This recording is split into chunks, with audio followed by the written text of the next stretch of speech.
Bonjour à tous. Aujourd'hui, je vous présente un tutoriel comment créer une table de dates générée automatiquement à partir d'un code DAX. Pour commencer, on lance l'outil Power BI. Ensuite, on clique sur l'onglet des tables et on va cliquer sur Nouvelle table. On va donner un nom à cette table. Par exemple, je vais la nommer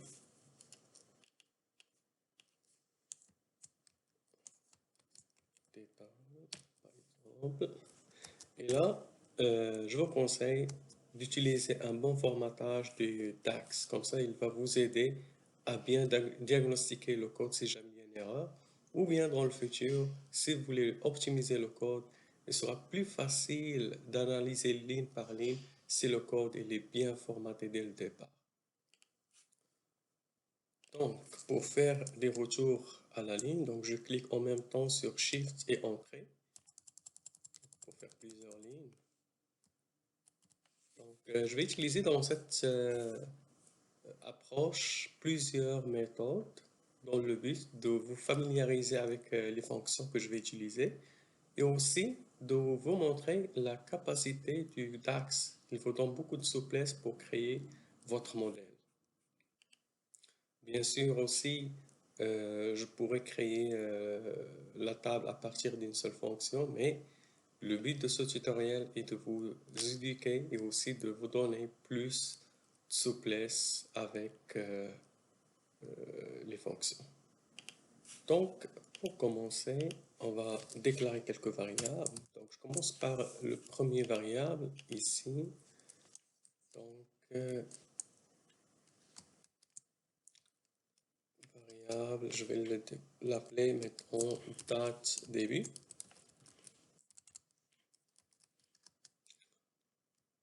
Et là, je vais faire appel à la fonction date qui a trois paramètres, l'année, le mois et le jour. Par exemple, je vais prendre 2020,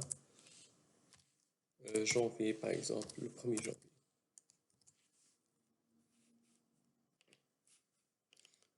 Après ça, je vais faire Shift entrée pour faire un retour à la ligne. Si je fais entrée pour faire un retour à la ligne, donc vous allez voir le code ici. Donc, pour faire un retour à la ligne, sans avoir ce code-là, ce code d'erreur, il faut faire Shift entrée en même temps. Donc, mon deuxième variable, ça va être date fin. Là, je vais faire appel euh, à une autre fonction. Maintenant, je vais mettre ce paramètre dynamique. Donc, je vais appeler la fonction today. Bien sûr, vous pouvez le fixer avec la même fonction que j'utilise dans la première ligne. Le troisième variable aussi, donc, ça va être ma table des dates. Là, je vais appeler la fonction calendar. Et calendar, il a deux paramètres, date de début et date de fin. C'est pour ça je vais utiliser les deux premières variables que j'ai déclarées. Date, fin.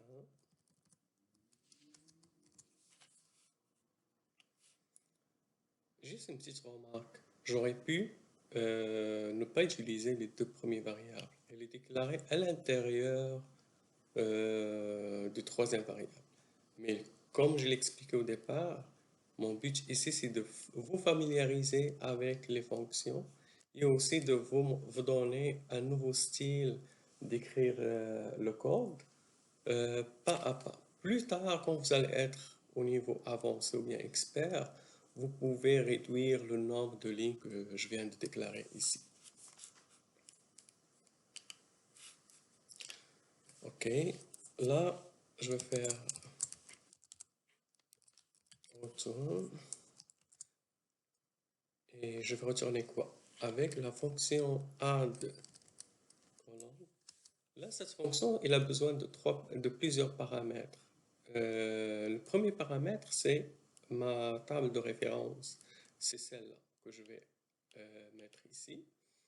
Là encore, j'aurais pu la déclarer directement ici. Mais juste le but, c'est un but éducatif. Donc, je vais faire appel à ma fonction. Donc, Donc, il me le propose. Après ça, virgule. Là, je fais un retour à la ligne. Pour la simple raison, c'est que je veux que le nom de ma colonne avec l'expression soit sur chaque ligne différente. C'est pour ça que j'ai fait un retour à la ligne.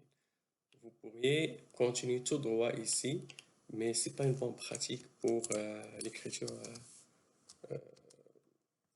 assez claire pour le futur. On n'écrit pas pour l'instant, mais on écrit pour le futur parce que dans le futur, c'est là où vous allez optimiser votre code, votre rapport Power BI et certainement vous allez oublier certains détails que vous avez fait au début. Donc, je continue. Donc, première variable, entre deux guillemets, je vais l'appeler année par exemple.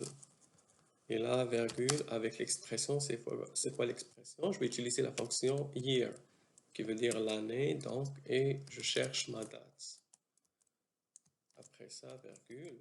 À chaque fois qu'on veut ajouter une colonne, donc on termine l'expression par virgule. Si jamais c'est la dernière ligne, donc on ne fait pas de virgule et on ferme la parenthèse pour la fonction add column. Donc ma deuxième colonne, ça va être le numéro de mois. Là, l'expression, ça va être très très simple. Donc c'est month de date. Virgule. Ça va me retourner le numéro de mois. Mettons 01, 02, 03 et ainsi de suite. Alors, pour chercher le nom du mois, donc on va faire mois par exemple comme nom de colonne. Après ça, pour chercher donc ces formatages qu'on a besoin, on va faire formatage de quoi? De month.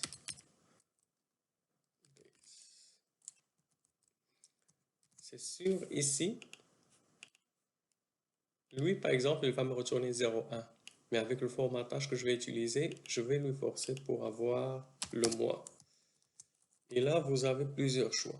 Soit un mois abrévié comme ça, mettons Jean, ou bien Fèvre, ou bien Mar, ou bien vous pouvez chercher le nom au complet, ça veut dire janvier, février, mars. Donc, c'est à vous de choisir. Donc, c'est un choix optionnel pour vous.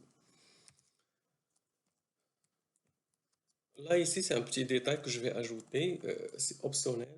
Ça revient à vous. Donc, je vais faire la fonction majuscule. Pourquoi majuscule? C'est que je vais avoir euh, le nom du mois en majuscule pour mon rapport. Là, je fais un retour.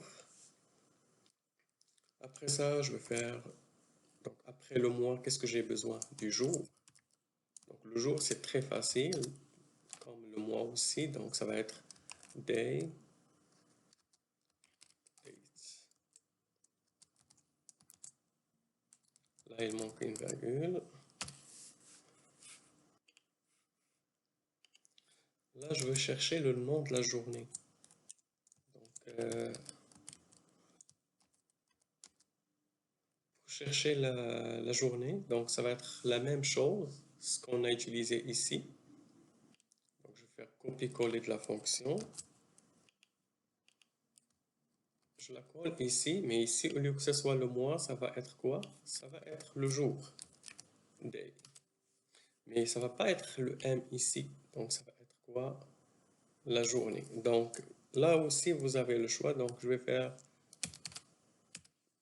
Donc, comme ça, j'ai le jour, mettons lundi, mercredi. Donc, qu'est-ce que je veux ajouter encore? Maintenant, je vais ajouter... Ça, c'est optionnel. Donc, le but, c'est juste pour vous donner qu'est-ce qu'on peut faire avec le DAX. Là, je veux par exemple chercher, si jamais vous voulez filtrer avec année, mois, mettons, je vais mettre le nom de la colonne comme ça, ça veut dire pour l'année, trait d'union, mois, mois. Donc c'est comme ça par exemple. Pour avoir ça, donc c'est très simple. Comment je peux faire ça? Donc ça va être la même chose comme, comme ce qu'on a fait pour le formatage ici. Je vais la copier, je la colle ici. Mais ici, au lieu que ce soit dt, ça va être quoi? Ça va être 0, 0. Mais ici, ça va être le mois, parce que c'est ça ce qu'on cherche.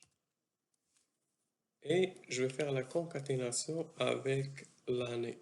Pour faire la concaténation avec l'année, donc on a besoin de quoi? De year, de quoi? De date. Après ça, on va faire le et. Et on fait un petit trait d'union comme ça. Et encore un autre et. Et là, juste pour vous donner exemple, ici, je vais fermer ma parenthèse et je fais entrée. Donc, vous voyez ici en bas, j'ai le résultat de ma requête.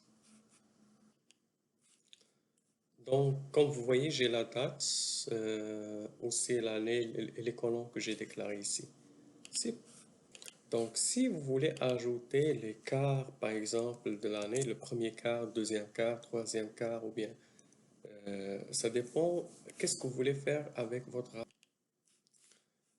Donc, mettons, le premier quart, ça va être de janvier jusqu'à mars, et ainsi de suite. Donc, ici, je fais un virgule, retour à la ligne. Donc, vous avez le libre choix de nommer votre colonne comme vous voulez. Donc, moi, je vais l'appeler Q pour le quart. Mettons, trait d'union, après ça, année civile. Donc, AC. Virgule. Pour faire ça, donc c'est très facile. Donc, ça va être une concaténation de deux fonctions. Donc, on va faire le Q pour avoir Q1, Q2, Q3, Q4. Après ça, on va faire le trunc, la fonction trunc. De quoi? On veut tronquer quoi? On veut tronquer le mois quoi de date.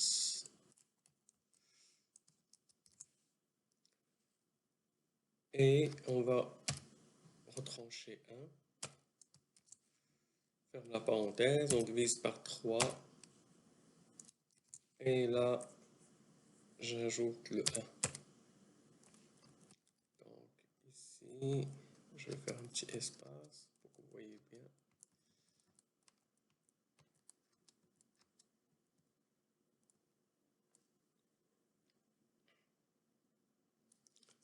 Et je fais entrer. Donc, comme vous voyez ici, j'ai le Q3 et ainsi de suite. Si je fais ici, par exemple, ici, vous voyez que j'ai l'heure. Pour enlever l'heure, donc je prends le formatage, mettons année, mois et jour. Je n'ai pas besoin des minutes et des heures. Ici, je vais faire de A le croissant. Donc, le 1er janvier, donc on voit c'est Q1. Donc si je fais, parce qu'on a fait today, donc pour descendre, on va complètement, là, on voit Q3 et Q4. Donc les fonctionnels. Là, un petit détail. Si jamais vous avez une autre table et que vous ne voulez pas utiliser ce variable, c'est très simple. Donc, au lieu que ce soit ici une entrée manuelle, on peut l'automatiser. On peut faire quoi? Donc, je vais faire juste un commentaire pour ce code. Mais ici, je peux faire minimum de quoi? Le minimum, et là, je fais la référence au nom de ma table. Comme ça, je peux chercher le minimum des dates dans ma table existante. Et aussi, je peux chercher le maximum pour la date de fin pour une autre table.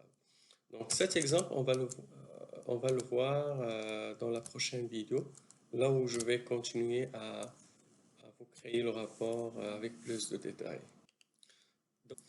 Bon, c'est tout pour la vidéo aujourd'hui. Donc, si vous avez des questions, n'hésitez pas à les laisser sur la section des commentaires et abonnez-vous sur ma chaîne, comme ça vous n'allez rien rater pour les prochaines vidéos dans la série du Power BI. Merci et à la prochaine.